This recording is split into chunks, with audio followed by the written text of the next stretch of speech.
হামিমে খুশওয়া Mogambo শাহজাদে Dubai ডেকে পাঠিয়েছিল। Dubai যাওয়ার পরিকল্পনা ছিল জঙ্গি হামিমে, এবং এই শাহজাদ ভাট্টি গ্যাং তারা খুশি হামিমের কার্যকলাপে। আর কি কি পরিকল্পনা এই জঙ্গি হামিমের এবং শাহজাদ ভাট্টি গ্যাংয়ের, কি পরিকল্পনা ছিল হামিমকে নিয়ে জানবো।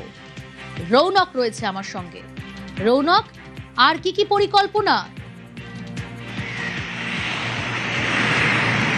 দেখো, একেবারে কি পরিকল্পনা ছিল সেটা জানার জন্য কিন্তু ইতিমধ্যে এসটিএফ এর তরফ থেকে তাকে জিজ্ঞাসাবাদ করা হচ্ছে। জিজ্ঞাসাবাদে উঠে এসছে যে এই যে হামিম, তার সঙ্গে শাহজাদ ভাট্টি গ্যাংয়ের দুবাইয়ের একজন অপারেটরের অত্যন্ত ভালো সম্পর্ক ছিল, এবং হামিমের পারফরমেন্সে শাহজাদ ভাট্টি গ্যাং তারা কিন্তু অত্যন্ত খুশি ছিলেন। যেই কারণে এই দুবাইয়ের একজন যে অপারেটর অর্থাৎ যে হ্যান্ডলার, সে কিন্তু এই হামিমকে ডেকে পাঠিয়েছিল দুবাইতে।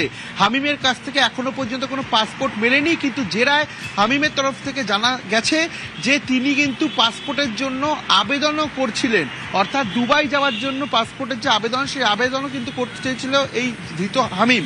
এই জায়গায় দাঁড়িয়ে একটা প্রশ্ন তদন্তকারী আধিকারিকরা খতিয়ে দেখছে যে গত ৩-৪ বছর ধরে এই শাহজাদ ভাট্টি গ্যাংয়ের সঙ্গে ওতপ্রোতভাবে জড়িত হামিম, তাকে দুবাইতে কেন ডাকা হয়েছিল? কোনো নাশকতার ছক, নাকি এমন কোনো অ্যাসাইনমেন্ট তাকে দেওয়া হতো বা টাস্ক দেওয়া হতো যার কারণে তার সঙ্গে সামনাসামনি দেখা করা অত্যন্ত প্রয়োজন ছিল শাহজাদ ভাট্টি গ্যাংয়ের?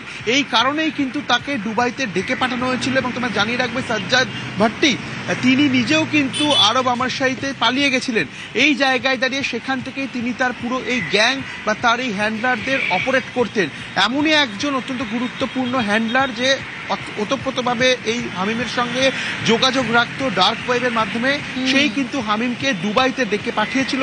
পাসপোর্ট এখনো তার কাছ থেকে মেলেনি, কিন্তু দুবাই যাওয়ার যে পরিকল্পনা তা কিন্তু হামিমের ছিল। এই জায়গায় দাঁড়িয়ে একটা বিষয় সামনে আসছে, তাহলে কি কোনো স্লিপার সেলের যোগ রয়েছে? অর্থাৎ রাজ্য জুড়ে এই শাহজাদ ভাট্টি কোনো স্লিপার সেল রয়েছে কিনা, যা ওপর থেকে নির্দেশ আসলে সেটা অ্যাক্টিভ হতো? কোনো নাশকতার ছক ছিল? গোটা বিষয়টি কিন্তু ইতিমধ্যে এসটিএফ আধিকারিকদের তরফ থেকে খতিয়ে দেখা হচ্ছে। বেশ রৌনক।